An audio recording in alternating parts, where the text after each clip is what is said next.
face. So seeing her laying there with missing half of her head was just like... The basic message that I just wanted to know that it's okay to ask for help. Like in the addiction world, people think it's embarrassing to go to rehab or go somewhere like, to go away. But what's really more embarrassing is being out there and still pedaling and doing stuff that you need for your habit. Mm-hmm. So just know that it's okay to ask for help.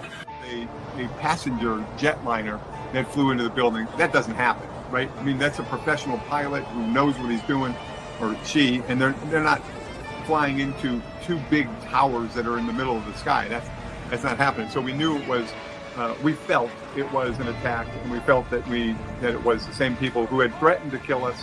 Corporal Keith Shibley is presented the Valor Award for his immediate response and courageous actions during the shooting rampage at the Washington Navy Yard. was brought before a federal grand jury there. And while today's case has nothing to do with Hoffa, it is known the government, both in Detroit and New York, is trying to link Provenzano with the disappearance.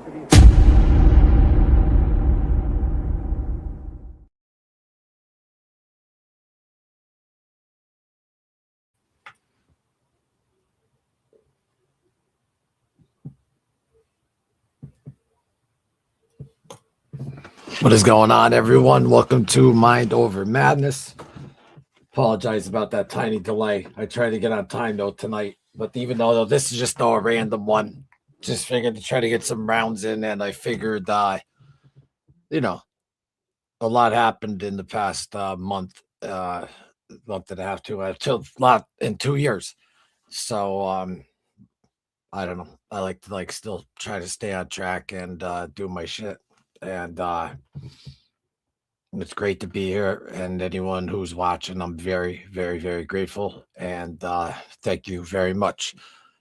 See how we got. Well,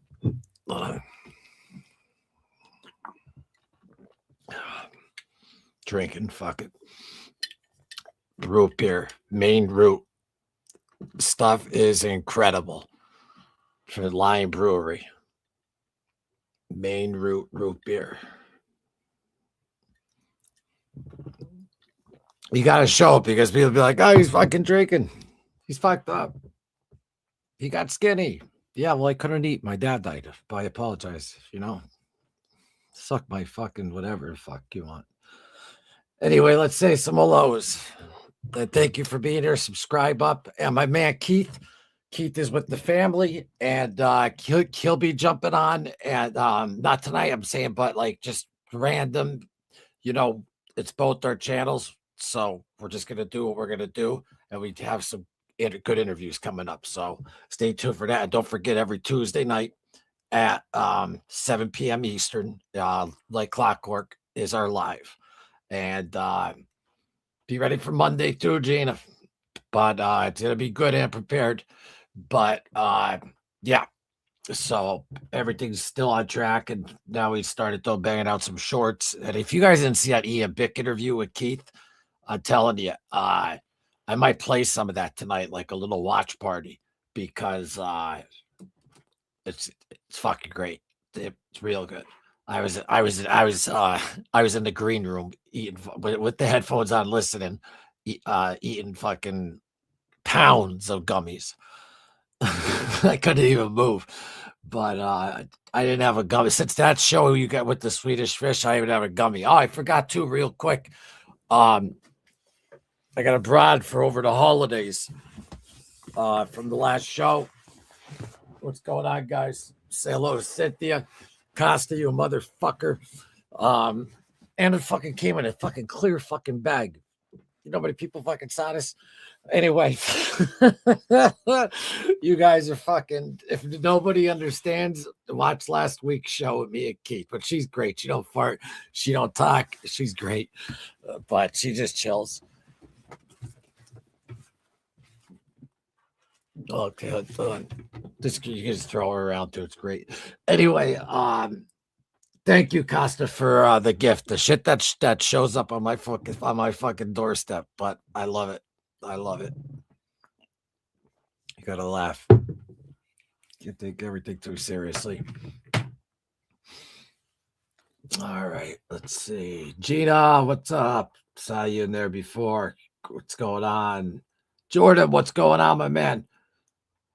I actually just saw one of your hoodies before I was putting my I was up at Dick's earlier, got like some new comfy stuff for over the winter and stuff, and then I was rocking the green hoodie, my man. Thank you for being here, my man. And as well, thank you for making that trip.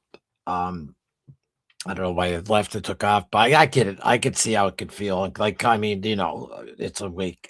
I get it. But I mean, you drove in from Jersey. I have to say thank you very much from the bottom of my heart. I really mean that. Thank you. Vaz, what's up? Great to see you here. I'm glad you like the little cooking. I used to do them a while ago too. But the places, see, listen, when I go to a place, and because now I'm going to call it a series called Hidden Gems, because there are hidden gems here. Like they're in people's basements and shit. But they're here. And there's stores, like legitimate stores. Like it's not like fucking, but my point being though is I'm going to do that, but I'm never going to go and like take a bite of something and be like, this sucks and ruin someone's business. I'm going to go to the spots that are incredible and then show you guys and girls. So and that's fun. And there is some good food around here. What's up, my man? What is up? Always ready. She don't fart. Yeah, last week, if anyone missed that episode, it got a little wild. It got a little definitely got a little wild, but it is what it is, and it's a good time. And that was that just says episode 8. Oh no, it was this one. Yeah, episode 12, Mind Over Madness. If you haven't seen that episode, check. I don't rewatch anything, honestly. I don't, unless I'm doing an interview and I have to edit. But I could never watch that episode.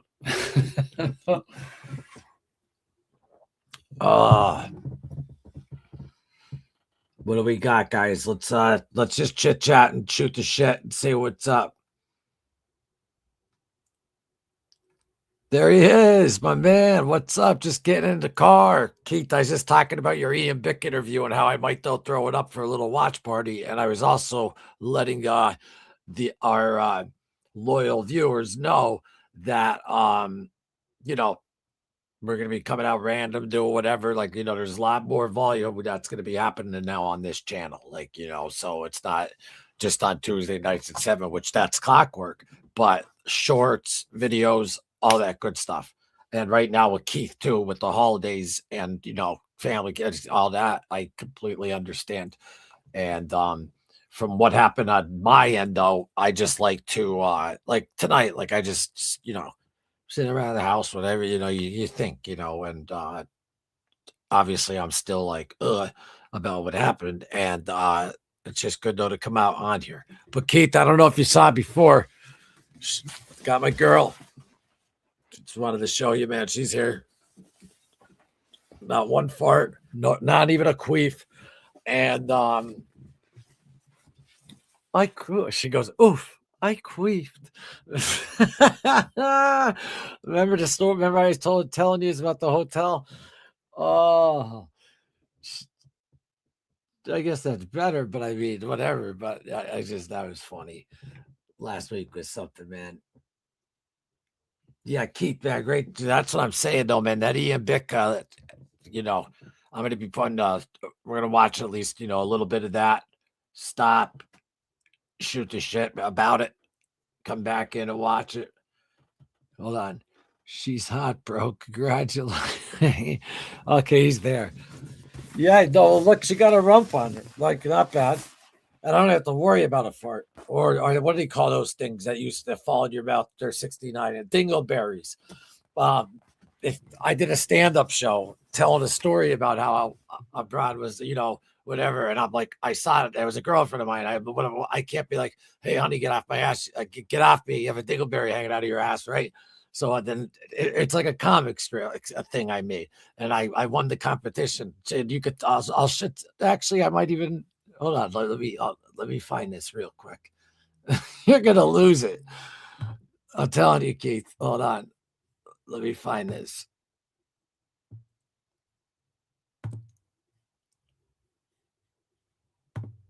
1 second. I got this. I'm going to show you this. This is from way back. I was never a stand-up comic. This just when I was drunk and did a lot of coke.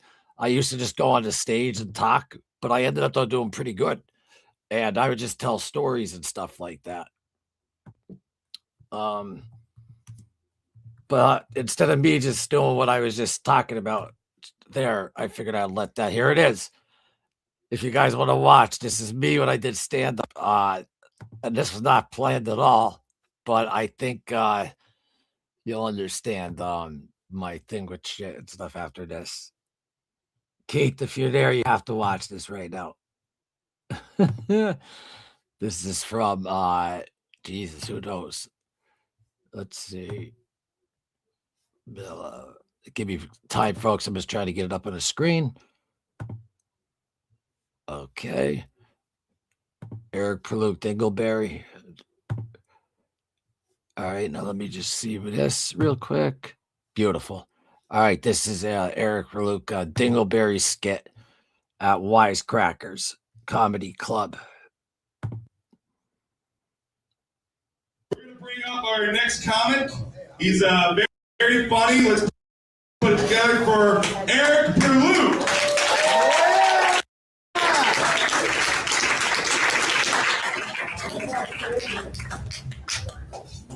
Eric Perluke!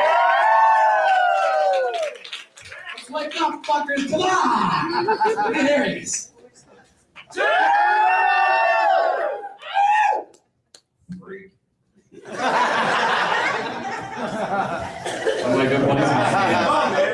One of my good buddies might be there. Hammered. All right.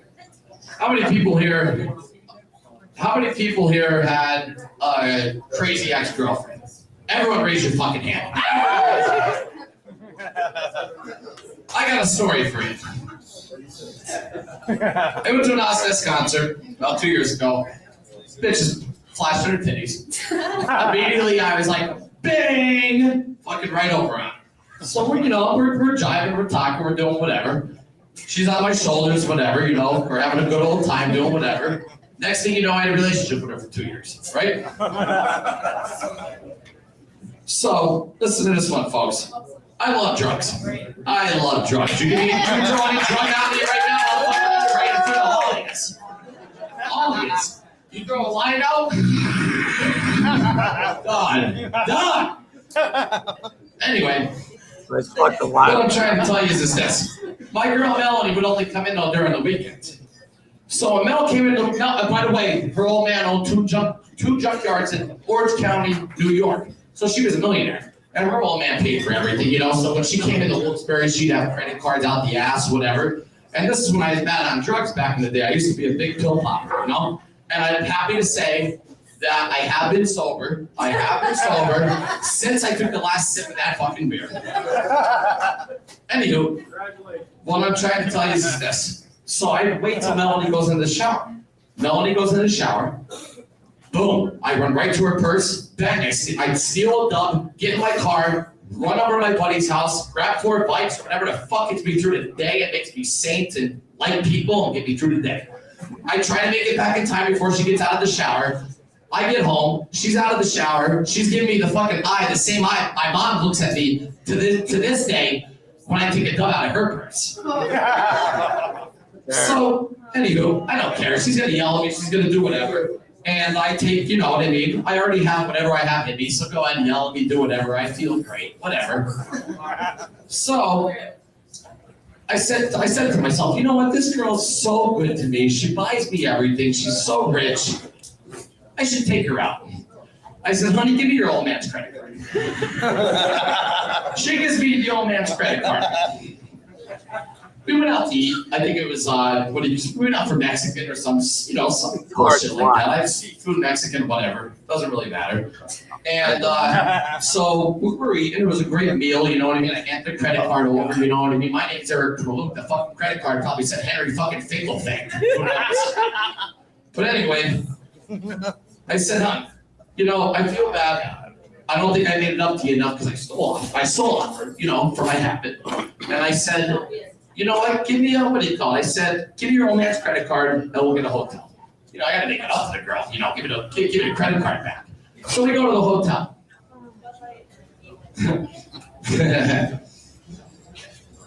She fucking goes into the bathroom. She comes walking out in this leotard. And by the way, we are sniffing cocaine out the ass that night. She walks out of the fucking bathroom in some type of like leotard, whatever, looking sweet as hell. So sweet, looking so sweet. So I look at her. I looked at her in her eyes and I said, I want you to suck my dick. No, I want you to suck my dick. And then I realized, as she was sucking my dick, I wanted to eat her out. So we're doing the magic number 69. So I'm down there haunching away. All of a sudden, I see this little fucking brown thing on a string.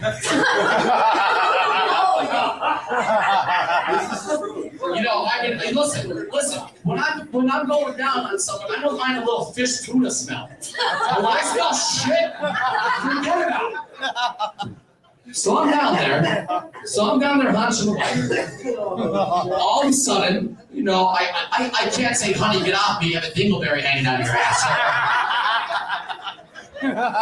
So I'm down on her, I'm hunching away like a motherfucker. All of a sudden, I'm hunching. A fucking shit drip lands in my nostril. We all had a cocaine drip. We all know what a cocaine drip is, but a shit drip, forget about it. I threw her across the fucking bed. I was like, right down the fucking neck. Boom. Relationship 2 years over. Irreconcilable differences on those counts.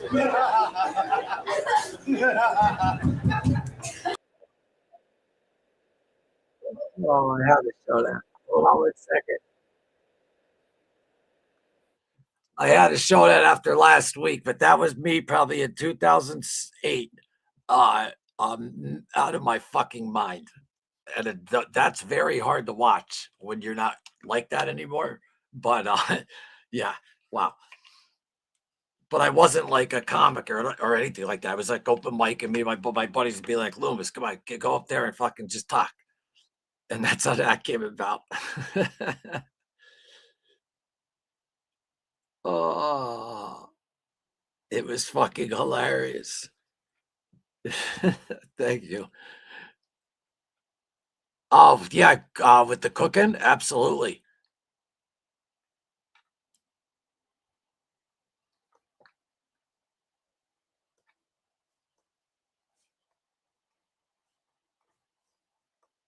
Trying to find something here. Yeah. So very grateful that I am not like that at all anymore. And that was like a fucking Tuesday. No, it was actually Monday night. Yeah, that was Monday night stand up. Fucking just deplorable. Deplorable.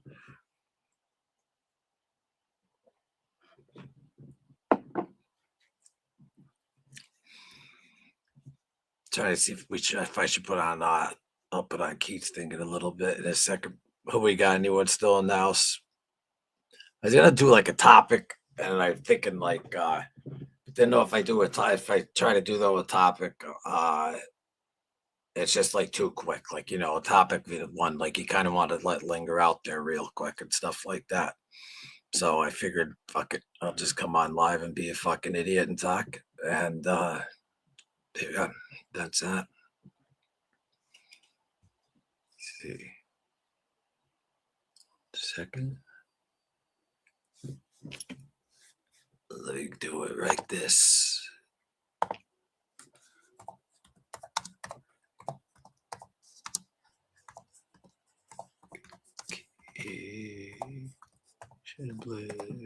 Boom. Nice. There it is.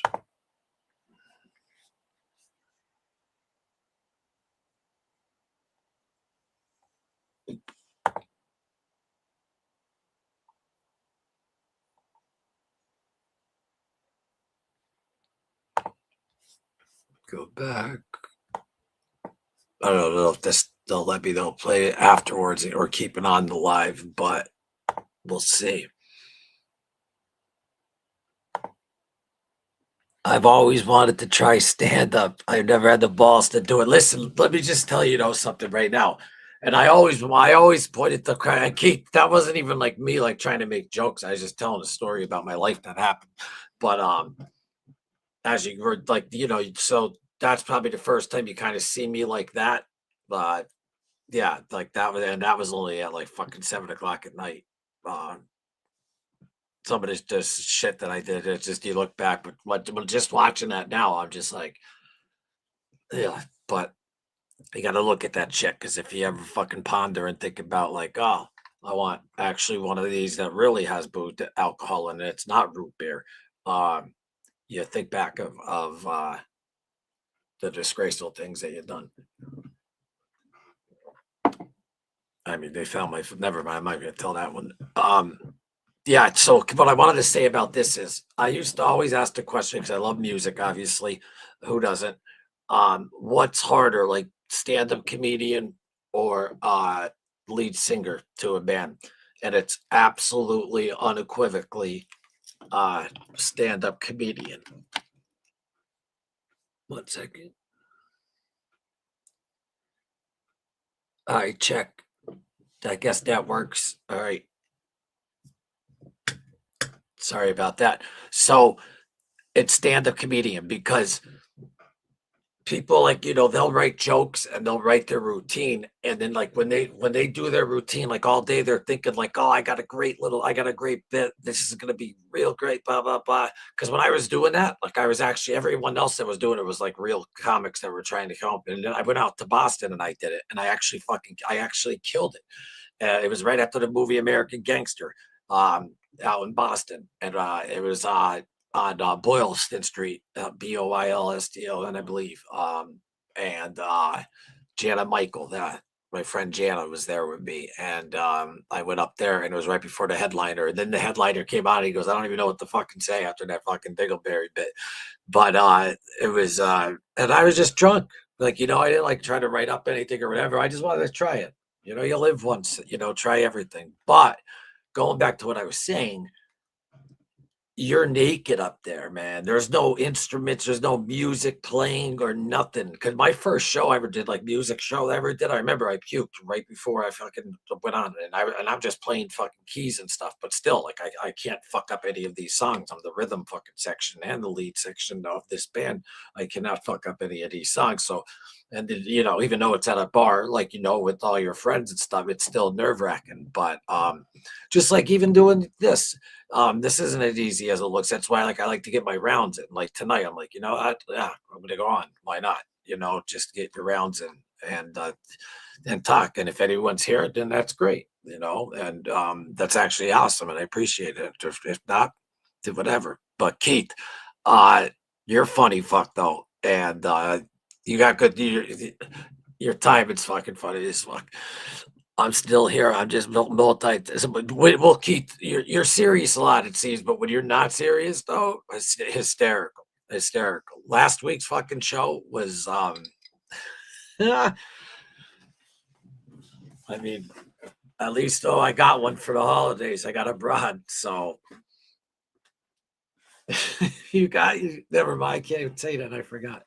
Oh, man. Keith, what you were supposed to get me.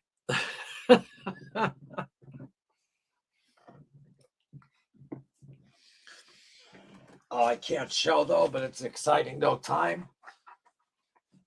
Exciting time though. It'll be up on IMDb though next week. The movie posters for It Is What It Is, that we've been working on rigorously, and you are going to I think really appreciate this. So stay tuned though for that. That's coming up. And also Joe Buffalino's full interview by himself though will be up on this channel as well. And that's just him just being like interviewed. He couldn't talk about real, like, because of the documentary and stuff. So, but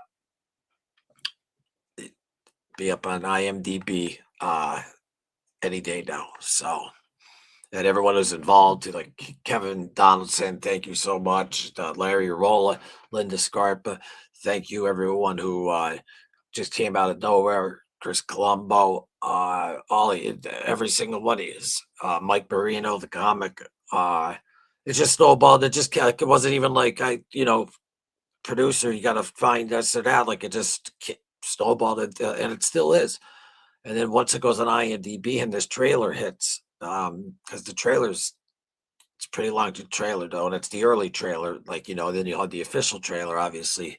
But yeah, just a lot of work. There's a lot of work into that, and plus, but the health situation. It's a couple of people had the past 2 years had health situations, and then obviously my pop had his health situation in the past. So normal life stuff obviously makes that stuff take a while as well. But we're in the office Monday through Friday, every single day, 9:30 to 4:30, just making a fantastic film, we hope. And we're making a film that we love, and hopefully yous will. So, but very educational if you're into just very educational, but even true crime, mob stuff, whatever. Like it's there's a lot of stuff that that are all like myths and this or that are figured out in this documentary. So stay tuned. Yeah, same, Keith. I thought about it, but I don't know if I could. Here's the thing, guys. Here's what happened to me. I was sober. Man, what happened to Gina? I'm mad at her. She always bails on me anymore. So anyway, I was sober. Just kidding, Gina. I know who you are. That's why I said that. There she is. I have no clue who he is, but he's buried where Randy's mausoleum is. Who are we talking about? Did I bring up a name? But wait, I wanted to say though, the funniest stories are all true stories, bro. Oh no, I know. And that's why like I would just go up there and just say blah blah blah blah blah. But going back to that though, yeah, you're completely though naked. You have no band, you have no whatever, and like if you don't make them laugh, like like all those fucking comics, every one of them bombed so bad, and you got to get through that. And I remember like I started getting, I'm drinking. Well, you just saw how that you saw my state of mind. So I'm like that, and I'm like actually doing good at certain places. And no, I was doing good at all places, but like I wasn't doing stand up. I was just telling stories, hammered. I used to throw jump kicks. I had physical Tourette's. I just throw a punch out of nowhere. Like it was just, it was wild. Flannery, man, it felt R.I.P. Maddie, but we had a fucking blast. That's how he's just rolling the bars, Keith. Like what? What? Back to selling the fucking cocaine, though scary. Not because of people or whatever. I remember I had a boxing glove in my old apartment because I lived in a fucking what do you call those studio apartment, but it was small. It was like a porch. And this was when I was probably 26. I was 26 years old, and I moved down there, and I get in, and then next thing you know, I'm like, all right, I'm gonna try to sell some coke, and I was good at it, and then and this is like what I'm talking about now is just for for a movie script. It's make believe, but I was good at it, and but what you're so scared of every second though, when you do that is like, someone comes and they get the blow from you that you trust, right? Then they leave your house, and then what happens is they do whatever they're rippers were with whoever they're with, and then they're like, holy shit, this is good shit. Where'd you get this? Don't tell anyone. You know what I mean? So it just because cocaine makes you talk, and so it's just very, very not. I remember I got in a fight down at Irish Days or whatever they call it down at the square, and I just got because I was so paranoid because I was out. I was key bumping him constantly and doing it, and that shit was good. And that back when it was blow, and but and I lived like in a real small like area and stuff, and that's like where they came in, the main guys, like with the kilos and stuff, and then they'd mark with the magic markers like a letter or like a symbol to who that goes to, and it was fucking wild. Like, 'cause, and that place is so small, just a lot of fucking, but it's kind of scary um drug though to sell, especially very scary, and it just if you don't do it, maybe it's different, but I just kept doing it. But like I usually don't have everyone lined up like, okay, boom, boom, blah, blah, blah. Now I can pay the guy the money. And I just remember though that he told me so what happened was after I got in that fight, I threw away fucking a quarter fucking ounce. And because I thought like the cops were coming and stuff like that. And they got a fight. And he said to me, all right, he goes, and he's known for like, but he would never in a million years touch me anyway. But man, he's good friends, like that respects my brother. He's a great guy now. He did his time and all that. But I remember when he came into my place, and I'm like, all right, I wonder if is he gonna swing at me? If he is, I gotta fucking hit him. Like I'm not gonna fucking just let him hit me. But he had that reputation. So he just came in and he's like, all right, he's like, just get the money. And he goes, I don't care how you get the money, but just get the money. And no charge on weeks or whatever. And then 2 days go by and he calls me. He's like, oh yeah. He goes, listen, he goes, you work up at the mall. He goes, steal a fucking snowblower and we're good. I go, really? That's it? And he's like, yeah. And then we're good. So that's what happened there. But I don't know how I got to that. But here we are. You're not supposed to get high on your own supply, man. Have you seen? Yeah, no, I know that, Keith. But and that was probably around the time from the guy that you just saw on the stage. See, I was rocking those hats back then. That's back in like 08 or 10 or whatever, but always fucking people are like, oh yeah, you started wearing those hats because I'm fucking Sammy. I don't watch fucking Sammy the fucking Bull. I've been rocking these since fucking like 8th fucking grade. You kidding me? I try to look like me. Fucking me. Hey, you're not supposed to get high. I know, but Keith, though, like when you're like trying to sleep and that you just have so much, it's enticing. And that's when I drank a lot too. And we always had hookup, like even if places were closed, we could never run out of booze, which in this little town, which was great. And it was like you could call someone's house, hey man, you got bottles or beers or whatever you could throw out till we get you till the stores open. And if I'm talking like at 5 a.m., 4 a.m., people would always do it for you. It was great. What do we got? LOL, hi Miss Parker. Yeah, I haven't seen that though in a while though. That movie was fucking great. Friday. Debo. Didn't he just pass? R.I.P. Debo. We used to call my buddy Dave Flannery, who's Debo. R.I.P. to you too. But the actor I'm talking about, he was Zeus, I remember, in wrestling back in the day. And then he was in that movie No Holds Barred against Hulk Hogan. I remember going to it. And I can't think of his real name. But I think he did just pass not too long ago. But no, what do you guys don't think is harder though? Seriously, answer this question if you don't mind. Just even hit 1 letter for yes or 2 letters for no. I don't care. But what's harder though, being a stand-up comic or a lead singer in a band? What do you think would be harder?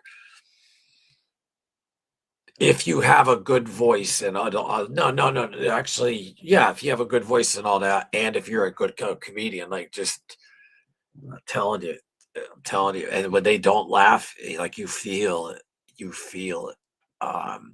something that you thought. I remember I went up to the Woodlands, and I was on Molly, Special K, and fucking whatever with Vicodins, obviously, and booze, and blow. And I'm up at the Woodlands, and I this for this show, I act for the first show of my life where I actually wrote down like, okay, I'm going to do what a comic does. I'm going to write down my jokes. I'm going to prepare. I'm going to do it like a professional. I did that, and I fucking bombed. Like there was one that I thought was going to be like that's what happened. Let the comedians, I bet you, even I'm not a comic, what I'm saying, they're like, I bet if a real comic saw what I was saying, they'd be like, yeah, he's right. Because think about it, like you write something and you think it's you're like, oh man, I can't when I say this and nothing. And you're like, oh fuck. You're just there. And then yeah, it's tough. See, even if you suck at singing and stuff like that, like you don't have to like walk off stage and like crowds are ruthless. They're fucking ruthless, man.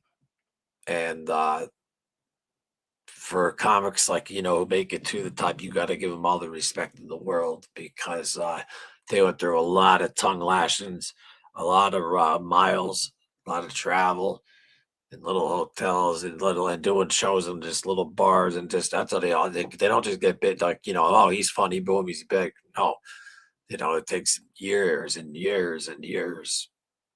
But I respect that. What does A mean, Gina? I forgot. I should have been like A for this, B for that. What do you think, Vaz? Who you looking up, Vaz? So true. Hey, Vaz, do you know Charlie Mask Lewis Jr., founder of Tap Out? Yeah, I know who he is. He passed away. Oh, his mausoleum. I got it. Okay. There's more structure being on stage singing. It'd be harder to do stand up. Yeah. And also just because of the fact that, like, if you aren't good, your band, like, there's still music up there and all that. Stand up, it's just everyone's fucking quiet. They're actually, when you're up there too, and you'll hear people like talking and stuff like that, like it's like, especially in a stand-up place, like you're supposed to, out of respect, it's like no, they at least watch. You can make fun of the comic, but so that's what I wanted to say. But I had the best show of my life ever though was when I was sober, and how that happened was that show happened there, and then I did about like 4 or 5 other ones, and then I did that Boston one where I killed it, and then came back, did like one more here, and then with it, then I had to go to rehab. I went to rehab. I was like 28 days. I got out of rehab, and I'm literally out for like about 2 weeks, and I'm like, all right, yeah, let's go. Like I'm gonna go up. I'm gonna do a show, and I go up there, and out of oh my god, and I was so stone sober. I mean, I'm talking like not on like fucking Tylenol, nothing, just blood. I went up on stage, and out of fear, I just was like like it was like I have it on fucking DVD. Like I fucking destroyed it. I killed it. And then fucking I walk outside and fucking get a phone call, and it's fucking Emily Glussenfer. No, I'm sorry, Jamie Ballard, who's just passed away, telling me that one of my best friends, Dave, just died. I was like, what the fuck? But yeah, and that was the last show I did. Yeah, that was the last show I did. But no, I do not consider myself a comic at all. I consider myself someone who went up on stage at stand-up comic events and just told some stories. But yeah.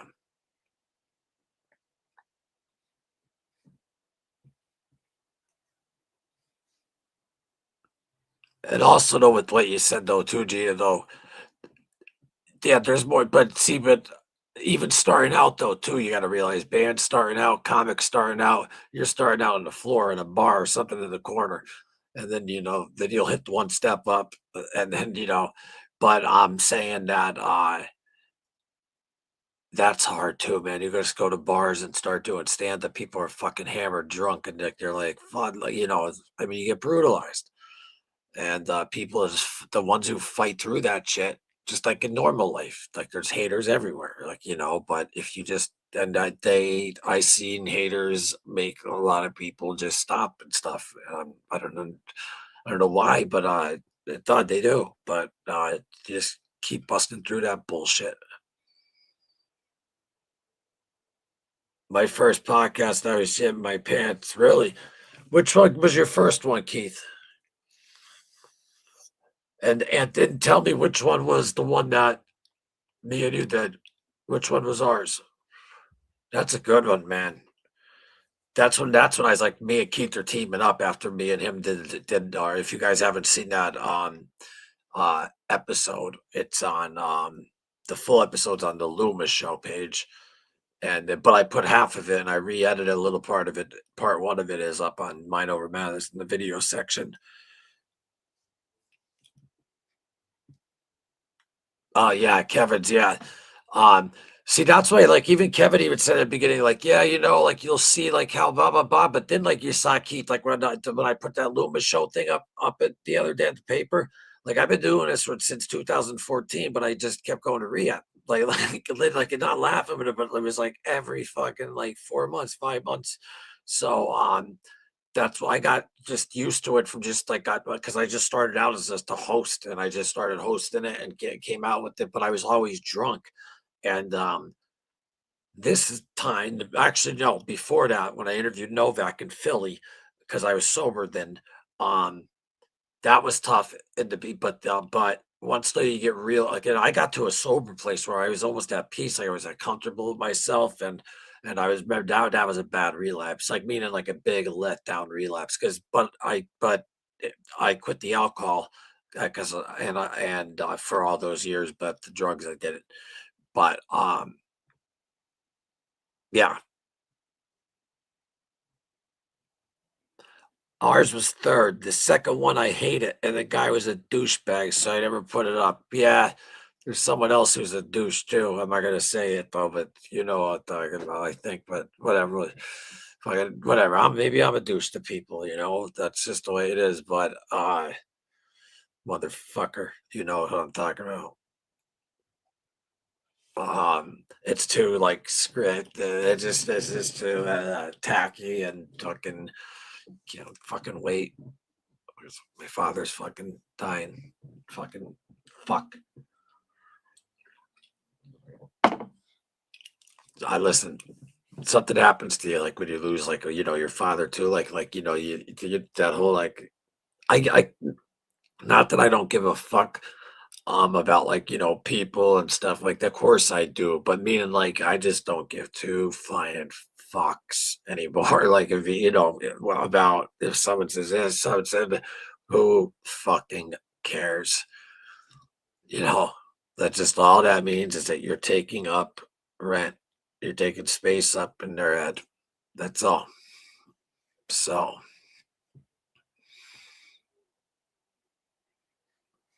we got Christmas though coming up already. That man, what is going on with time? But I do want to get out of this year.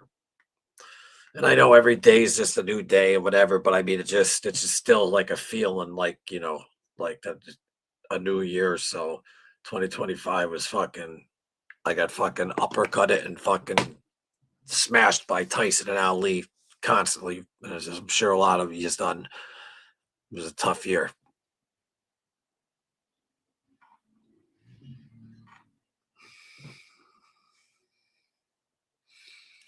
Ours was third. Hold on, let me see something real quick.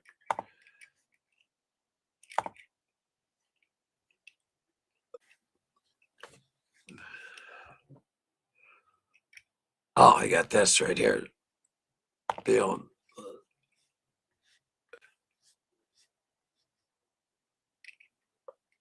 No, wait. Give me a second, folks. Sorry.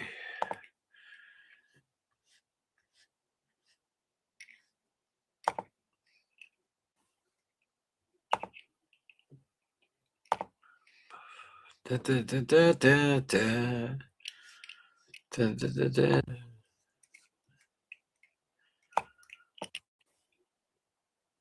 Come on, we just did that. Sorry.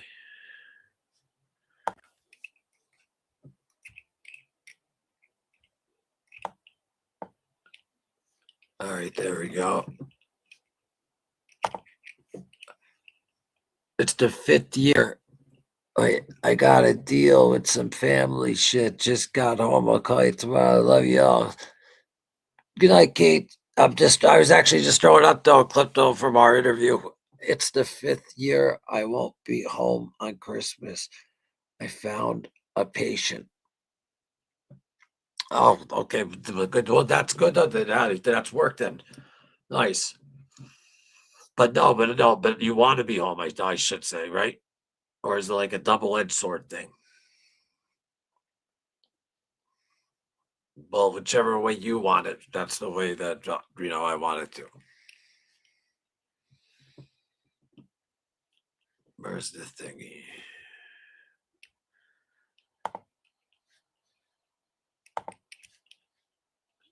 Share a little bit of this.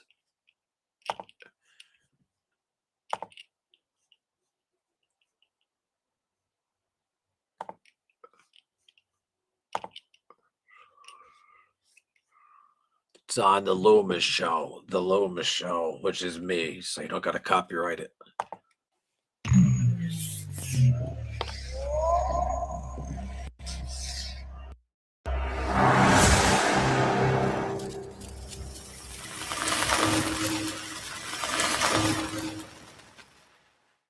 There were countless heroes on that September morning when the Washington Navy Yard was just thrown into utter chaos. That's when a gunman took his life as well as the lives of 12 others. Well, today, one of the first police officers to respond when the shots rang out was honored. Corporal Keith Shibley is presented the Valor Award for his immediate response and courageous actions during the shooting rampage at the Washington Navy Yard on September. When we found people, we would escort them out because we didn't know where the shooter was.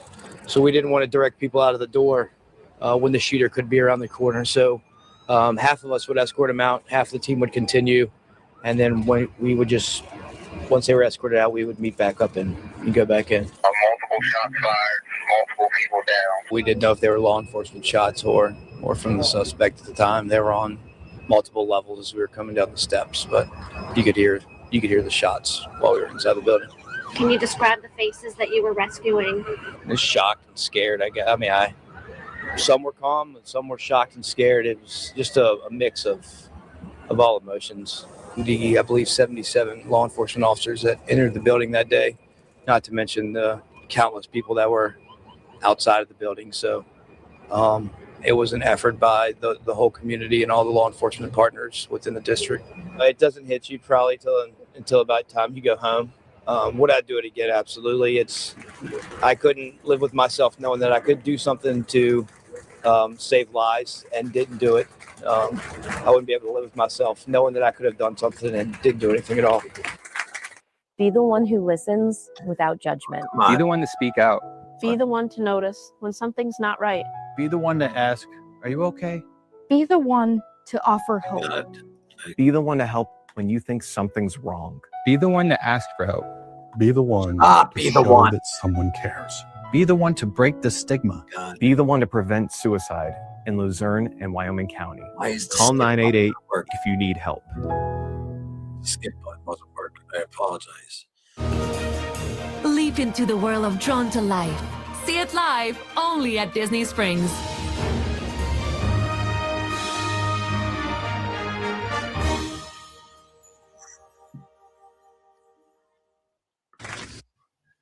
And there he is, Mr. Keith Shibley. Keith, how you doing, my friend? Doing good, Loomis, man. Thanks for having me, bud. Yeah, no, I'm great to have you on. We got connected through a mutual friend, Mr. Kevin Donaldson. Yeah. Great guy. Nice. Kevin. Yeah. I mean, there's just something. I saw him on a podcast like 3 years ago, and I just knew. I was like, oh, man, that guy seems very, very genuine. Then I saw him recently, 2 months back, with Anthony Ruggiano talking, and then I just reached out to him, and I was like, hey, man, what's up, blah, blah, blah. We called each other. We hit it off, and he's one of the genuine ones out there. He is. I found Kevin by mistake on Instagram, man, and checked out his show, and gave him a call, and it was the same, man. We just kind of hit it off, and went up there and did his show, and have just been pretty good friends ever since. Yeah, great guy. So shout out to Kevin Donaldson and the Suffering Podcast. Folks, hit that like button and subscribe. So, Keith, what I usually like to do is I usually like, with any guest I have on, take it back to as early as you want to take it back. Like, who is Keith Shibley from back in the day, growing up wise, and then, just explain your story the way you want to explain it, and then we'll just bounce off each other like that. Sounds good, man. Yeah, so I grew up in Richmond, Virginia. Both of my parents are of Lebanese descent. So I was raised pretty old school, Middle Eastern Catholic upbringing. But it was fun, man. I got an older brother. I've got 2 younger sisters, and very big family. My mom's one of 4. My dad's one of 5. All my aunts and uncles and first cousins were all in the same city, pretty much. So it was a good upbringing. But the one thing that I tell this story usually just to kind of kick it off, and it'll flow into the rest of what we're going to talk about. But very close to my grandparents, and when I was 11 or 12, my brother and I were fishing with my grandfather. He knew that we liked fishing. We were trying to find a lake house on Colonial Beach out here in Virginia. We were all going to throw in and buy a family kind of vacation lake river house or whatever. So me and my brother were down there fishing, and he ended up he said he wanted to go eat lunch. He said, "You boys ain't catching shit. Let's go eat lunch." And I started laughing, and he just kind of collapsed and ended up having a heart attack and passing away. And I tell that story for this reason, because, after EMS comes and, work on him, there's really nothing you could do. I remember I was just bawling because my grandfather, I spent a lot of time with him. How old again were you? I was 11 or 12 years old. 11 or 12 years old. He was in the restaurant business too. So I grew up, as a little kid washing dishes, being in the restaurant, and we were just very close to him. And then, my dad came up and just he just snatched me up, and he just pointed at my tears, and he goes, "You got to turn that shit off right now. You got to be strong for your mother and your sisters." And it was just kind of like a switch, Loomis. Just shut it down. And it was just very early on, the way I was brought up, it was men don't show emotion. If you have to do it in the closet or do it in a room where nobody else is at, but you don't outwardly show emotion. And then emotion is weakness is kind of what I was taught. And, no dig on them. That's how they were brought up too. That's exactly how, same thing. My father, who's sick right now, I'll go by him. I'll be like, "Hey, how you feel today?" He gets all mad. He's like, "What do you mean? How do I feel?" I mean, well, you have stage 4 cancer, this and that, but no, they don't show it. They're old school. I was the same way. Yeah. My dad's dad is still alive, and he's 97 or 98, lives by himself, will not live with anybody else, cuts his own grass still, refuses to ask for help at and he's almost 100 years old. So that was just how we were kind of raised. But I had a great childhood, man. My parents sent us to Catholic school growing up. And for high school, I went to a Catholic military high school, but it was pretty fun. It was an all boys school in Richmond. But it was a day military school. You didn't sleep there. You just went there in the morning, left in the evening. But it was kind of like a family tradition. My mom's dad graduated from that same high school in 56. My dad's dad graduated in 54. My dad graduated from there in 1970. And then we went there. I ended up graduating in 96. But it was fun, man. Played sports. Did all the stuff that normal high school kids do, played sports, drank on the weekends. Alcohol in my family wasn't a big issue. After a football or baseball game, we could go to my house and go in the backyard and drink beers. And my dad would usually, he's like, "All right, who's drinking?" And whoever was drinking just had to hand their car keys over to dad. He was like, "Y'all are staying the night." And we would just go back there. So they wouldn't get it. They wouldn't give us alcohol. but they knew we could get it. And they were more or less like, I'd rather you do it here than somewhere else and then try to drive home type stuff. But alcohol was never really frowned upon. What is up, Daddy Gang? It is your founding father, Alex Cooper, with Call Her Daddy. Madison Beer, welcome to Call Her Daddy. Thank you. I am so happy that we're finally doing this. I know you and I have like kind of talked before. We were like, we need to make it happen. And now we're here. We're here. It feels right. Thank you for coming today. Thank you for having me. I'm going to get into it and explain just like a little recap of things that have happened. Okay. At 13 years old, you got your first record deal after. Oh my God. Shut up. Sorry about that. Hold on. Put this on.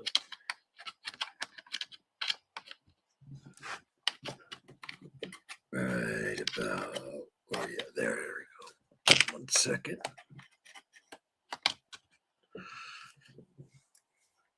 And then check. All right, we're up and good. It's the 5th year I won't be home for a podcast. Night, Keith. Yeah, sorry about that. And that one is like whatever. So, you know, like when you watch YouTube, it says, oh, I should have just put it on the Aussie account though, because I have premium. Fucking idiot. But on that account. Dumbass. Because I had to come on though yesterday and do this though and throw up some of this stuff though and all that. But Jane, if you're still there, are you ready to rock and roll on Monday or no?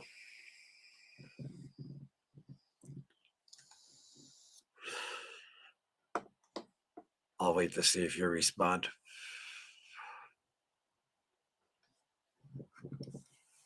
Back in it weekly. What's up, Vazzy Vaz? This is the first Christmas in 6 years I'm gonna be at for my oldest nieces and first for my youngest. Wait, oh, for 6. Nice, man. Good for you, buddy. Hope you have a freaking blast. Family's everything. Family is everything, and yeah, cherish that, man. Cherish that. Good for you, buddy. Good for you. Good stuff. I'm ready, my friend. That's what I like to hear, Gene. Gina, sorry. I don't know if like people used to call you Gene and pissed you off or whatever. So Gina, I'll just keep it like that. I was actually looking at those pictures today that you sent in because I was putting stuff on the drive for the doc and the Randy pictures. No, you emailed them in, and then that's what started the Monday nights, which is great. I love doing them. I actually missed what do you call it, a short today. I usually don't miss shorts, and I was supposed to put one up on this though as well.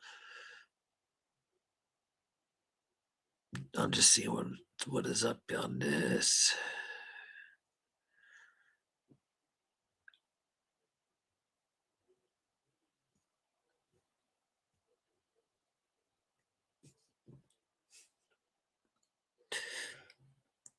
No, what am I doing? What am I doing here? Oh, I will for with them. The rest of the family I could care less about. I'm not as close to my family as you are with yours, but my nieces are my whole world. I've always been closer to my friends. Yeah, you know, I'm very extremely close to my friends. It's just with my father, man. You know, he was that one. He was everything, you know. He wasn't just father, friend, and he was a father to many too. But my point being, though, is I get it. You know, not everything's all, fluffy rainbows and jackpots with everyone else, though. But I don't feel ashamed saying this, but I mean, yeah, like out of my son, I was easily hands down the closest with my father, without a doubt. But enjoy that, buddy. Enjoy it. What you got going on for Christmas, Gina? Oh yeah, you just said it. You got a patient. And I didn't mean to be like, oh, good, because you're gonna be away. Like, you know what I mean? I didn't know. I meant like good, like, for like work wise and stuff like that. And listen, God bless freaking nurses. God freaking bless nurses that take care of people. And just from like, the little that I've seen over, the 2 years and stuff. But what they do is just extraordinary. But see, for me, what didn't bother me as much as it was my fucking father. Of course I'll do anything for him, but they're doing it for people they don't even know. And that's extremely admirable. Like, nurses, you got to give it up to nurses. You definitely do. Tough job. Like, I'm sorry, but I'm not fucking wiping no other stranger's ass. I just, I'm not doing it. Like, and that's not being rude or nothing, but like, I mean, I'm not doing it because my hand will never feel the same again. I'll end up cutting it off. I'm sorry, but no, I just I gotta give a lot of credit to the nurses. We already talked about though the how I am when Keith brought it up with the poper scopers. I'm ready, my friend. I'm ready. Good to know. What we got? Oh, we're over an hour.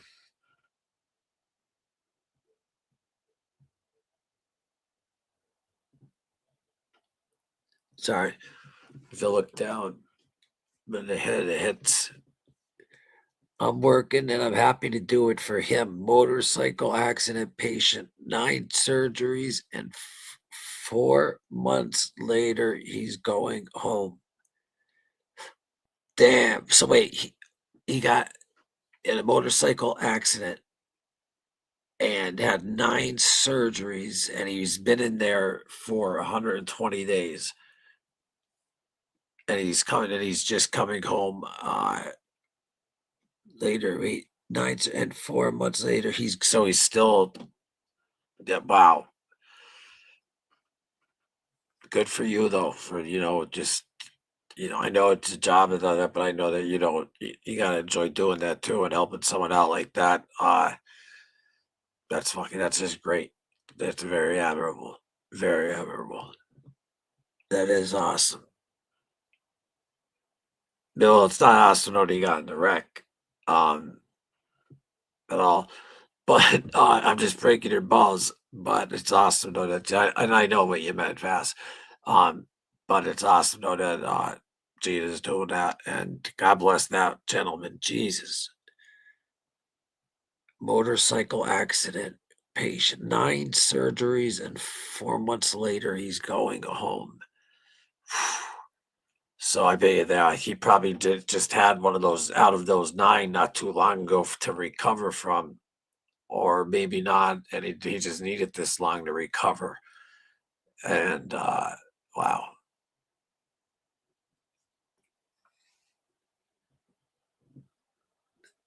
Yes, it is. Broken pelvis, ribs. Man, could you imagine, guys? Yeah, exactly. Could you? Oh, right here. Could you imagine? And just for shits and gigs, though, let's just throw in though the ribs, the legs, and the hip. So yeah, half your body down, all fractured up, and oh god. You just hope though that they could. I hate having knowing like when people are in pain, like constant pain. Like if they could find a comfortable spot, like if his legs are able to be on a comfortable spot. Of course, he's gonna be freaking on a lot of painkillers for that, which he should be. But I just hope though that he wasn't like suffering so long though. In there. But if he's coming home, then that means that hopefully obviously, he's going to have to move in certain ways and this and that, though. And I'm sure he'll still be in pain, but he'll probably be bedridden at home, though, for a while, too, for a year. Like you break your pelvis, you're easily a year. at home, I'm saying laying down before like really doing it, because your whole bottom half you break. Like it's like think cut your body in half from the waist, but the waist down, just with the pelvis and ribs. Oh, actually, no, it's not just the waist down. I forgot the ribs too. So, man, that's brutal. Fuck, that is brutal. He's lucky he had a good helmet on. Yeah, I was just gonna ask that next. Yeah, because he would have had brain injury and all that type of stuff. And I always wondered though why they always like fought for, I guess, the freedom or whatever, but why they always fought for the helmet rule. You got to wear a helmet here, or at least you did years ago though. Back when I have Jimmy Fuller's bike. Well, actually, that was back in 2012, 14 when I had that bike. But it's like you would think like, nah, I mean, yeah, you like how no, my question is, I could see how the riders maybe don't want to wear a helmet, feel free, whatever, this or that. I didn't wear one. So my point though is though that how does though like the council or the state like be like, okay, yeah, they don't have to wear it. Like it's kind of dumb. You know what I mean? Like meaning like, from a law standpoint, like meaning like, they should wear a helmet, because if they hit a pothole, they hit whatever, they're dead like immediately. Like, and Gina, I'm sure he if he didn't have his helmet on, he'd be gonzo, and you wouldn't be having this patient. So what fascinated me was like how they would always win around here with the no helmet law, because I don't know, very, very fucking dangerous.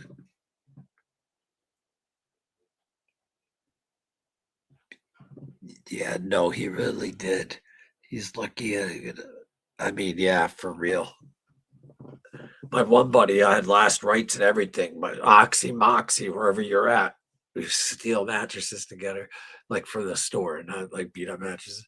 But we worked there. But he wait, what did you say? Because it just reminded me of it. Oh yeah, he had last rites and everything, and he had a helmet on, Gina, but it went through like the helmet and got like from here to there. I remember his scar, and he had brain problems, this and that, and because he hit off the guardrail.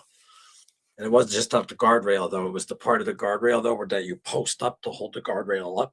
Just sliced right through, and then boom, and some of it hit the brain, and without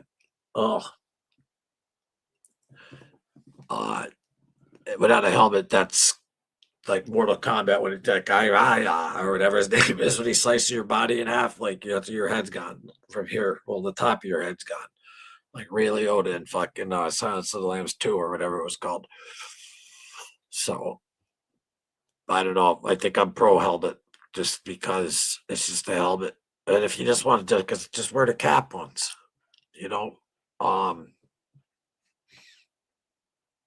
but it is choice at the end of the day. It's choice. But I remember though, like, if I used to be at parties and some guys would be drunk with their bikes and stuff. Guys I know, and then they take like these new girls like out like fucking flying and no helmet, none of that shit. And whatever. I live in Gavin Newscomb State. That guy. How about when those fires, man, went down? That was crazy. And I forget what he said, but there was certain ways to get water and all that type of stuff, and just the response time. And and the hydrants had no water in them. Like what? Like what are you doing? What are you doing in Los Angeles, where it's dry as like? Are you kidding? The hydrants don't have fucking water in them. Like unbelievable. What are you sorry for? Thanks, Vaz. Callie is crazy now. Oh, you're sorry that she lives out there. So am I. You know what? I just went out there because I was gonna do a Mighty Bulger documentary before the Russell one, and we were, and then the SAG strike happened, but I was out there, and then I went to his house where he got captured, did all the work that I do there, and then I went to I was in Los Angeles, and my buddy does Foley work, and he does Foley work for like Westworld and The Revenant. He did, and he won an Emmy and all that stuff for it. And Foley work is like when you see something get smashed in a movie, you don't really hear that glass smashing that you see. It's like somewhere like he has the boardwalk that you walk across and stuff for not boardwalk empire for Westworld. And yeah, shout out to Jordy Sankovich. He's from here and he went out to Cali and he went out with $600 and just couch surfed, I guess, for 6 months, and now he's fucking killing it. So good for you, Jordy. Good for you. Yeah, I've heard stories about Cali has always been a little bit special than the rest of the. Listen, I went out there before, like I was just saying, before COVID, and it was not the time I was just talking about just now, but I went out there before COVID around 2017. Yeah, it was 2017, the summer of 2017. And I was I stayed at Jordy's house, and he lived in a big apartment right across from the Staples Center. And then I would take a train, go all the way down to Santa Monica, and then to get off of the, right by where the pier is. And then to the left, go to, down. We went to Venice, and then, we just took the bikes from Venice to Santa Monica and then to Malibu and all that. But it was beautiful, and it was, I don't know, it was nice, and I fucking loved it. And, but after COVID, though, it just seems like it just turned to fucking shit. I mean, I'm just being honest, it turned to fucking shit.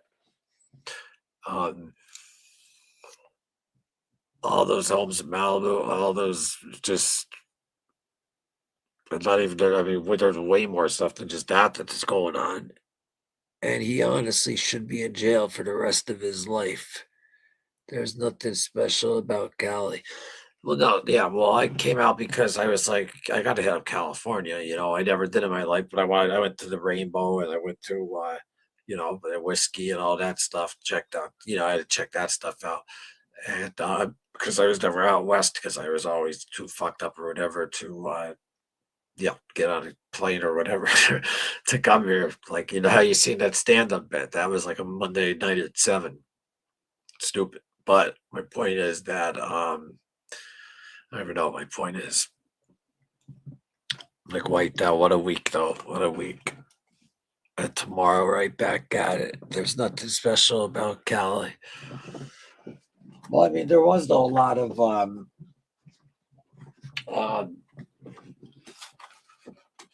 back in the day, though, Gina. Did you go to did you ever hit up the Sunset Strip or any of that shit back in the day, or no? But you're far from there, right? Like, you're not Los Angeles. Like, you're far from Los Angeles, right?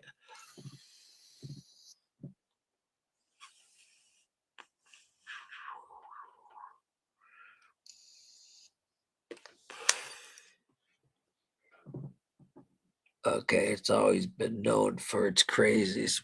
Well, yeah, like on Skid Row and stuff. Yeah, everyone is rude and very judgmental here. Like, yeah. Well, yeah. We talk, like me and Chris from Roll the Bones. Shout out to Roll the Bones podcast. We were talking about people up here, like we talk, like yeah, how I talk to you, like where Cali's a little more like, hey. And that's not knocking him or nothing, because I'm not saying going isn't the way to talk either, but is the way, excuse me, asterisk with the talk. But yeah. Hey man, what's going on?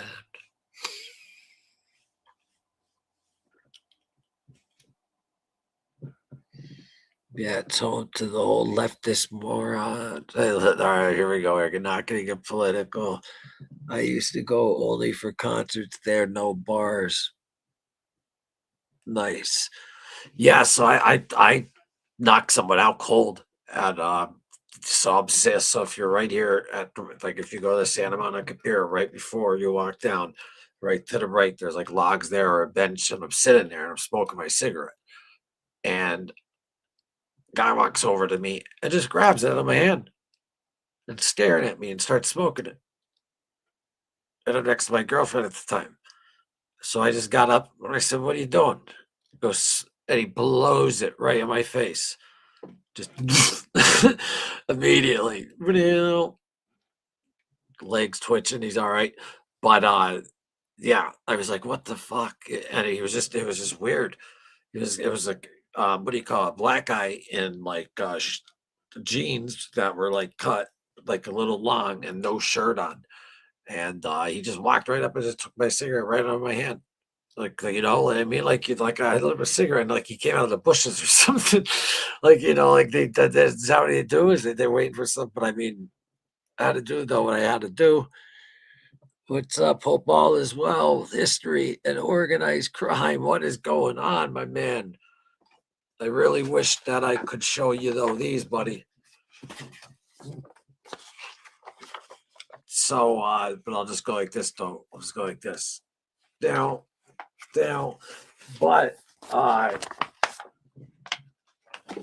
movie posters, everything will be on IMDb on Monday. So yeah, that's it's gonna be big 2026 is gonna be nice, man. All the hard work is paying off, and we got everything, like, all the licensing, all legalities, all that BS, and yeah, and the story is it's gonna be nice.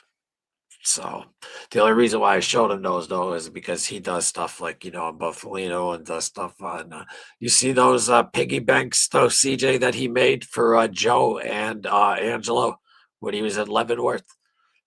Joe told me an amazing story about Russell Buffalino, which I'm not going to say because they're saving it for the documentary. But when he was locked up in Leavenworth, he did something, though, that was that's crazy.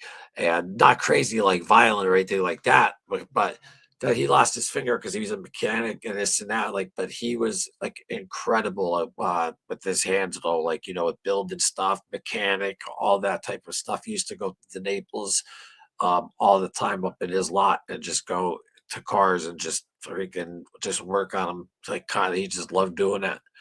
And Canada Dry is where he lost his little finger. Working up there, that's up in up at Canada Dry's Barbera's place. The downtown area of LA are nasty, dirty, and smelly. Yeah, I mean, I never hit like, Skid Row. My one guy, Naco Nolan, I interviewed him. He's a great guy. He was actually the main detective on Skid Row, and they were doing a documentary on it and stuff like that. Remember, man, they did that documentary about the lady inside the fucking water tower, and then the people were drinking the water and they could taste her. And then they thought that like it was a ghost and all that, but like she was she forgot to take her meds or something. She sleptwalked into the water tower and some shit. Did anyone see that? It was what do you call it? This what the hell's the name of not the Sterling Hotel? That's the hotel from here. What the hell's the name of that hotel? Oh my god, it's killing my head. The one in LA that you could get cheap rooms for, and freaking people have been thrown out of them and ODs, and the Cecil. The Cecil Hotel. Got it. That's what I'm thinking of. The Cecil. I want to learn more about Charlie Buffalino, the cousin of Stefano Magaddino and the uncle of Russell Buffalino. Yeah, but Charlie Buffalino wasn't though really in like, with them. He certainly wasn't daily or anything though like that. There was really, and that's the crazy thing though with them though, is that there is really like, I'm talking just daily operations and pits and stuff though. There really is only like 7, 8 guys that I'm talking like daily, constantly. But Rusto always had people though everywhere, especially up in Why do I keep thinking up in Buffalo and well, that's where he met his wife. And then Sheandra is Joe's I'm sorry, Angelo's godfather is Angelo Sheandra.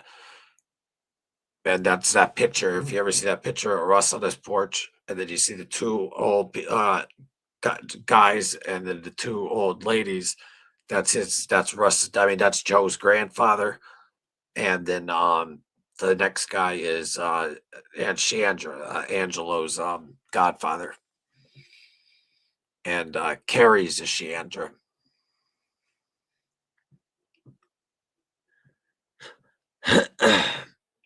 Him losing his finger makes him and Tommy Lucchese friendship makes sense. The same thing happened with him. He lost his finger in a work incident. Yeah. And Tommy also had like a lot of machine shops and stuff like that. Larry's mother though used to work for him. And but him and Rusto were very, very tight. And Tommy was the one though that actually they say they'll help to put Rusto on the commission though. But he was something else though, Tommy Lucchese. And they were he liked Rusto a lot, but there's I can't say it. Look, there's like, obviously there's going to be information that's not even like, out there but still fact check. That's right in Russell's briefcase right here. That just speaks so the content itself will speak for itself as far as deeds go, as far as letters from Frank, Russ, all that type of stuff, and the pictures and the Italian American Civil Rights League stuff and all that. It's gonna be good. Trust me, guys. That's crazy. Carrie sent you hearing a tying in 58 where they asked him about Charlie Buffalino, and Russ said he ooved him and his uncle helps him out a lot. I'll try to find it for you. Moved him? You mean? Yeah, send it, whatever though you could send over. See, CJ, the stuff though that also we're gonna be talking about though too, just so you know, it's the stuff though that like it didn't just get on paperwork, it didn't get on that. Like there's so many stories though from like in this area that these guys did. I mean, they lived right here. And just man of the year. He was considered that even like by the mayor, by everyone though, for up at the Elks Club, right there in the corner, right by Ozzy. Like he was not looked at here like a gangster. It was like everyone was like, we think, a little bit, but like that's how he was. And he didn't, he had people from around here, Dave Estico, who was crazy and is a psychopath. And that's my director's uncle. And he wouldn't mind me saying that.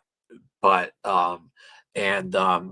his niece, Marianne Estico, that's it. If you saw the picture when we were out to the dinner at Biscotto's, she's in the dock, and she's the one who's in the swimming pool behind Russ and right here. Hold on 1 second, because it's at Estico's house. That's her in the back in the swimming pool. But now she's like 70-some years old though, but we interviewed her, and there's Russ in the middle. And because she used to, do stuff all the time though for like they haven't been around those guys their whole entire life. And it's just cool though you're gonna get like a local perspective too of it's just I know you're gonna enjoy it.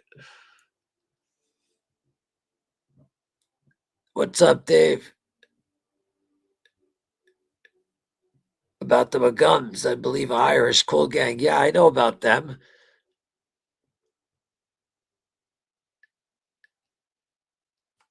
That's so weird that you mentioned that too, because I just found out there was like a week ago. And I bumped into him accidentally. What's going on, Dave?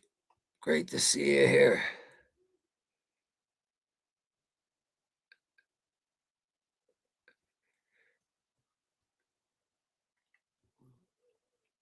many stories from them about Marcello. I don't know if I can answer that. Yes, one. I got. I could just say yes, one, but I can't answer it though. But there's absolutely one, and it also has to do a little bit. Oh shit, I can't say that. Come on, Loomis, shut up. It's so weird, man. Like the legalities of shit, like when lawyers get involved and all that type of stuff, and like for us to get this all licensed, and then we had to get a certain picture approved, like and stuff like that, onto for marketing reasons as well, onto the movie poster and all that stuff. And I just wish I could flip them over and show you guys though, but it'll be out though. It should be out by Monday, and yeah. And you got to remember this area, Pittston, Pennsylvania. That's a character in. That's a character absolutely in this documentary, and it's just although we were talking to with the lawyers too the other day. We were thinking, because I mean, it's a pretty lot. If we do a documentary, it would. I mean, we could easily do it like in 2 hours, like not a problem. So. It's like I'm like, we should do it like The Irishman, just make a one documentary, 3.5 hours or whatever, but might do a limit series. So if that distributor is the one that's going to take it. So, and I didn't mention any names, so I could say that in the business end of things, because there's already people waiting on the door with the trailer, which is great. And thank you, Larry Rolla, too, for everything. And Linda Scarpa, Angela Pisano, everyone, Kevin Donaldson, Mike Marino, got to film Joe Colombo's home, Chris Colombo, talk about the league.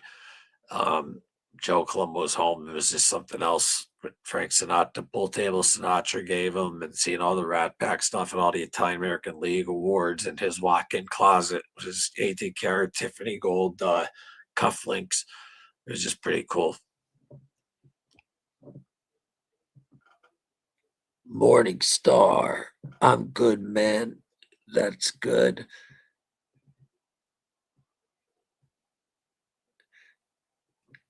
Yeah, what's the best? See, I watched the the show Mobsters, it just goes Mobster, like it's Mobsteris, and it looks white and black, and behind those letters are red, and it has like a a buzzing, and then it starts, and then it'll be like 1946, Marcello, blah, blah. I see now. What would you say is the best Marcello documentary to watch? And I got to find that one that I watched a long time ago about the lawyer Frank, who Regino, who was talking about Santo, how Santo he's like, yo, he told me he'll just give the guy a beating, he couldn't even help me with money when him and his wife were hurting and stuff like that. But yeah, I haven't watched like a good old school mob doc in a while. I'm good, man. Good to hear, Dave. On this sit down with Carmine Galante and Joe Bonanno in 56 years before Appalachian in a place called Binghamton, I believe.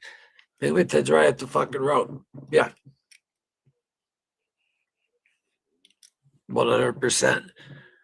And I think, I may be wrong, Buffalo, Joe told me today, Canada Dry is in Binghamton. Well, yes, Canada Dry was in Binghamton, where Barbera's place was.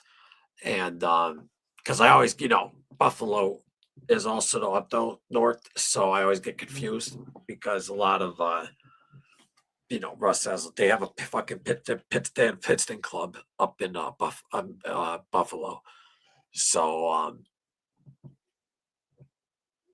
let me see. Sit down, you said that, got that. But yeah, it's almost on that time, man.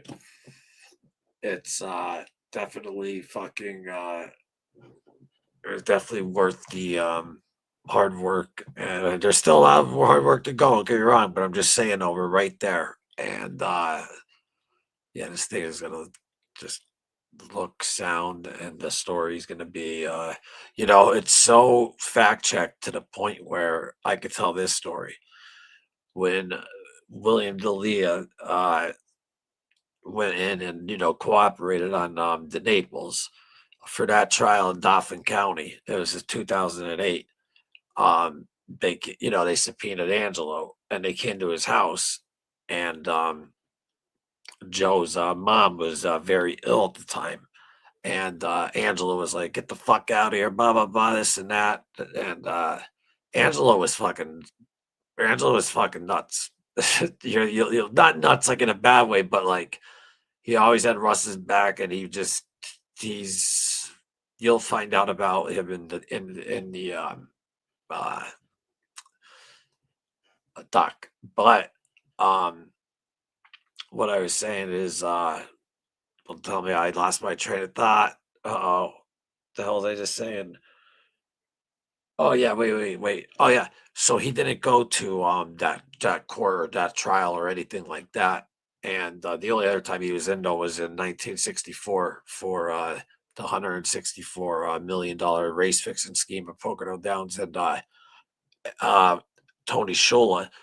Everyone he cooperated on ended up doing time. The only one who didn't end up doing time was Angelo Buffalino. And like Larry said, he goes, I'm sure it had to do with Russell and the representation, and like it absolutely did. But it just also just shows you like, how the hell did everyone else go away, but how did Ange get out? You know what I mean? And you believe me, they're not cooperating. The last thing the Buffalinos would ever do. But so Billy though, that he cooperated in that trial, and saying he didn't want to perjure himself or whatever. You just don't talk. But he wasn't even made anyway and all that stuff. But you guys will see everything. But my point though being though is that they wrote Angelo a letter of an apology because his wife was sick. And after the trial was over, and Dauphin County wrote him this letter saying, "We apologize for coming to your house. We did not know the circumstances of blah blah blah." So me and the director James and the cinematographer are over on the left, Jared, and we're filming, and I'm sitting there, and Joe's sitting down, and we're filming them up, and like it looks amazing the way how we have it all set up, and what he's rocking and stuff. And I go, Joe, tell us the story about how Angelo wouldn't go to that trial and how they wrote a letter of apology. And he immediately goes, I can't. I go, what do you mean you can't? He goes, I can't find a letter. So like that's how fact check like this is. Like if we can't show what we're like saying in a way, then you know what I mean? That's why it's just called it is. Like we're like thinking of other names and just and we're like, not just because Joe always says it is what it is. And Russ used to always say that too. And Angelo and stuff like that, it's just a phrase to use. So my point being though is and it really is what it is. And it all, you guys seen The Irishman, you read The Quiet Dawn, you read The Life We Chose. Now it's time to hear the truth. And that's what you're going to hear. So that's that. Russ, Carmine Bonanno, and 56 Bonanno goes to Sicily after sits down with Luciano and the Sicilian Mafia a few months after Anastasia gets hit. A few weeks later to sit down at Apple Lake. And yeah, which also too will be having panned by how it'll show you each little detail, how Russ got in contact with every single mobster in the country to bring him in and got all the hotel rooms and the meat and all that. And that's when Rusto had a realization, though. He was mad at himself too about that because he should have realized that. That's why he was very quiet after that, because he knew he made a mistake. By a rural area, you just show up and you buy that much meat, hotel room, this and that.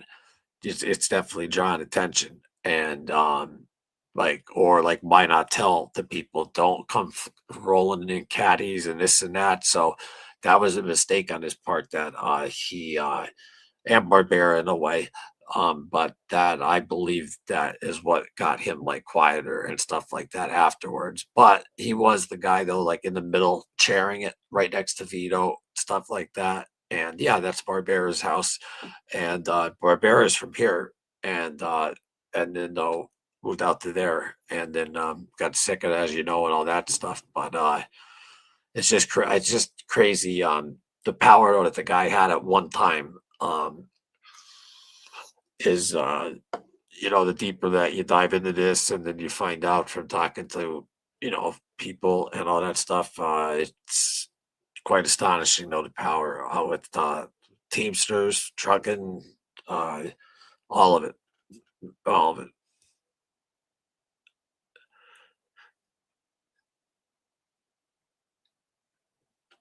LOL. What's up? What are we laughing at today, Mister Gina? Don't get me going. What's so funny? I'll get my girl out here. Oh, this sit down with Carl. Oh no, I read that. I read that. Oh, Russ was no joke. No, not at all, man. Not at all. My favorite story about Russ was from '75 during a courtroom battle. He fell asleep for an hour and only woke when the judge smacked his gavel. It startled him. You heard that? Nice. Oh, okay. That's okay. That's your laughing. I got it. You got look. See how defensive I am. What are you laughing at? Jesus, calm down, Loomis. A quick pointer. Marcello was too powerful to attend Appalachia, and he was stuck in Louisiana due to immigration issues. He was not allowed to leave, so he sent Sevilla on his brother. Well, yeah, because he wasn't allowed to leave. If he was allowed to leave, though, he would have okay. He would have been like that to like Russ and him. And I'll tell you a funny thing about Russ, though, man. He has a fish though hanging though on the downstairs of his house, and he'd always have it for like when Castro and them came and invaded and all that type of stuff. He's just like no, but he would always though have that fish ready. And he's like, no, I have fish, but that's what he has though hanging over as well. I think it's like a sword fucking fish or whatever. But he lost a lot of money that let's just say was left out there, and I'm not talking about in banks or anything, you know.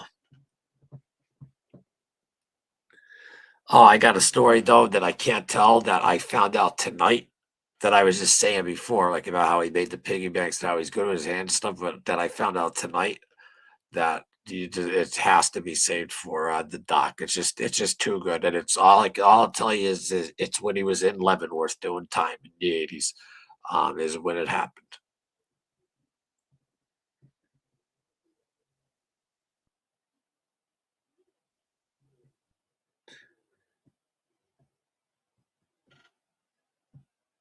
He buried it. Oh wait.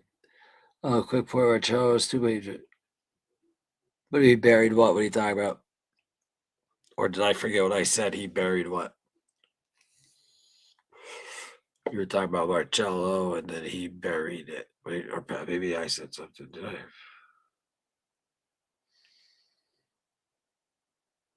No, I didn't. I said he buried it. Gonna have to reiterate that. He buried the last stash of. Oh yeah, duh. I'm fucking brain dead. How do I know that? Duh. Like duh. That's what I meant. Yes, he did. And it was a lot, especially in those years. It would be like almost 10, 12, 15 million now.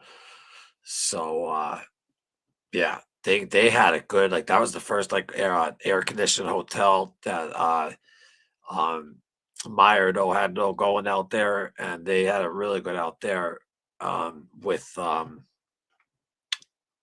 Mussolini. No, not Mussolini. With who was before Castro? Why can't I think of his name? But that was just sucked, man. Like just think like you got that shit running like what? Like you know what I mean? And right by America from Florida, just right over, boom, not even far. And you're just running shit. And then all of a sudden, man. Too much cash to carry. Yeah, way too much. And and all that shit though. But and Castro though, like he wanted them. He was like, fuck them. Like that's who he was like, he really wanted them. Like not saying like Russell like had their names or like he didn't have like their names. Get Russell Buffalo. I'm just saying though, the Italians, all the stuff they were doing, he wanted that gone. Yeah, man, I'm heading to bed soon, man. Head to bed. I've been up since 6 a.m. Same here at night, y'all. Love you guys, and I'll see you at the next live. The next live is Monday on Into the Void, Ozzy Osbourne tribute. Me and Gina are doing Black Sabbath's Black Sabbath. So that'll be on the other channel. And then me and Keith will be back at 7 p.m. Eastern on Mind Over Madness. And there'll be other videos popping in the meantime. And don't forget to hit the subscribe button, like, tell your friends. We appreciate it. We're getting this moving now after the new year especially, but just getting a little head start now. And yeah. And yeah, Gina, we're already at almost by 6,000 though too on the Oz, which is awesome. Fucking man is loved forever. I believe 25 million in today's money, 10, 20, $50. Martino to look into him. He got arrested for it. Yeah, I said probably like 15 to 20, possibly. Good night, Vaz. Night, Gina. Yeah, but what time is it in Birmingham? Yes, yeah, Gina. CJ's in Birmingham. He's the one that gets me the video of the Black Sabbath bench and the Ozzy the Bull. And listen, I'll cash app you, CJ. You got to walk through that Ozzy museum for me, please. I definitely will get out to Birmingham though soon. I'm actually getting my visa. Getting out of the country soon. I'm actually going to 2 countries next year. 417, you're ahead of us. 1117. But you're a Nighthawk. You probably just do your research and work and just same as here. Just pass out and dude, that shit's tiring, man. You know, when you're editing, man, editing is so tiring. So tiring. And besides that, the research, all that stuff on top of the editing, Great video call. Thank you very much. Who called you on video?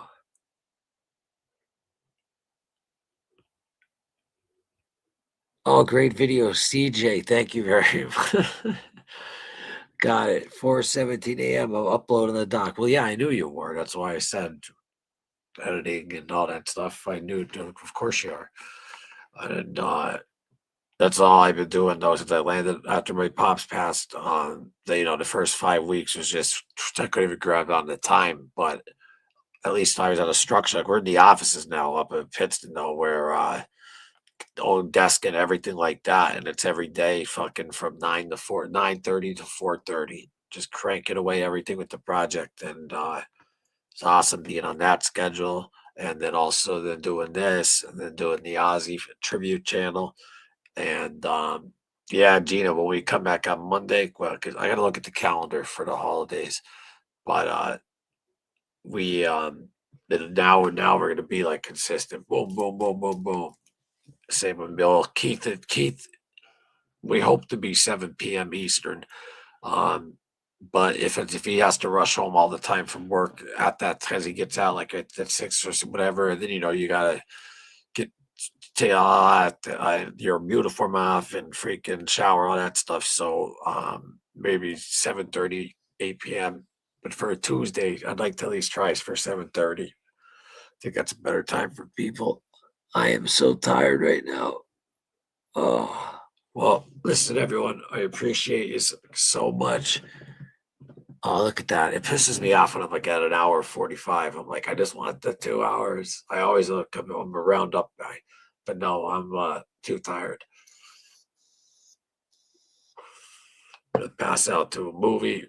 I hope you all have a beautiful, beautiful rest of your Saturday night. Enjoy it. And enjoy your Sunday. And we will be back on Tuesday at 7 p.m. Eastern with Keith. and it'll actually be episode 13. Yeah, CJ, there's one. Rose Buffalino to Angelo. And then Joe just found these guys.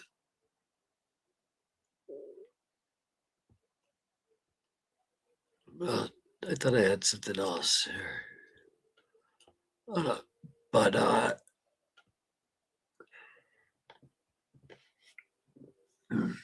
as Russ had so many of the stores though here, ABS Contracting, Penn Drape, Jenkins Sportswear, and Maturall and Angelo's. I almost hit end stream right there. Hit the like button, please. Thank you, Gina. Yeah, guys, if you don't mind afterwards, just when you get out of the chat, hit the like. And if you don't mind in the normal comment section, just even if it's a thumbs up, that helps us. And we appreciate all the support. And Keith will be back on Tuesday. Well, he never left anywhere. I want to again thank Costa though from last episode though for getting me a girl for the fucking holidays. Thank you, Costa. I like C size. These are B, but I can work with it though. She don't fart, so we're good. So let me show you her ass. There's her ass. She doesn't even have an asshole, so you're not gonna worry about a dingleberry. So we're good there. All right, everyone. Have a great night. Hit like button, and I love you all. Good night, and we'll see you next time on Mind Over Madness.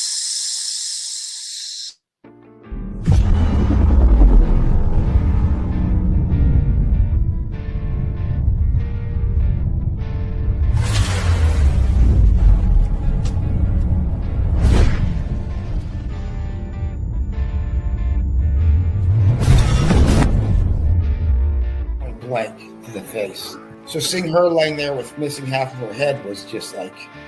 The basic message that I just wanted to know that it's okay to ask for help. Like in the addiction world, people think it's embarrassing to go to rehab or go somewhere to go away. But what's really more embarrassing is being out there and still peddling and doing stuff that you need for your habit. Mm-hmm. So just know that it's okay to ask for help.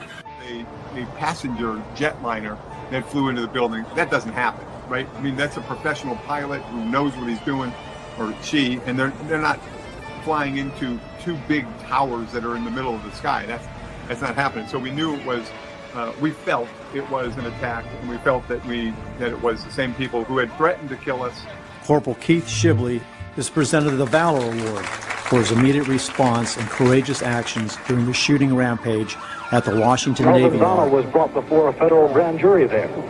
And while today's case has nothing to do with Hoffa, it is known the government, both in Detroit and New York, is trying to link Provenzano with the disappearance.